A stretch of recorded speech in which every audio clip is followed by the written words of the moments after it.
దాంతో పాటు మీ అందరికీ తెలుసు, మీ అందరి దయతో కేసీఆర్ గారు ముఖ్యమంత్రి అయిన తర్వాత మనం కష్టపడి 24 గంటల కరెంట్ తెచ్చుకున్నాం, సాగునీరు ఇచ్చుకున్నాం, కాళేశ్వరం లాంటి ప్రాజెక్టు పూర్తి చేసుకున్నాం.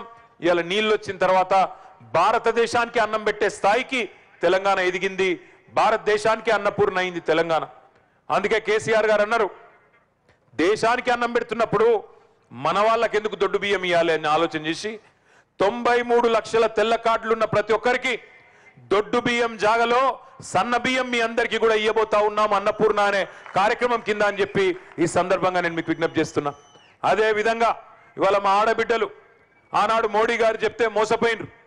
సిలిండర్ ధర బాగా పెంచిండు మన్మోహన్ సింగ్, నేను తగ్గిస్తా అన్నాడు మోడీ. ఆయన వచ్చినాడు మోడీ ప్రధానమంత్రి అయినాడు 400 రూపాయల సిలిండర్, ఇవాళ 1200 రూపాయలు అయింది.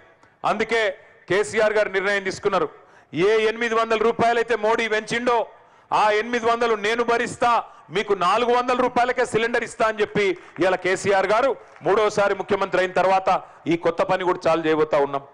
అదే పద్ధతుల్లో మా తమ్ముళ్ళ కోసం మీకోసం గత 10 సంవత్సరాలుగా 2,32,000 ఉద్యోగ నోటిఫికేషన్లు ఇచ్చినాం.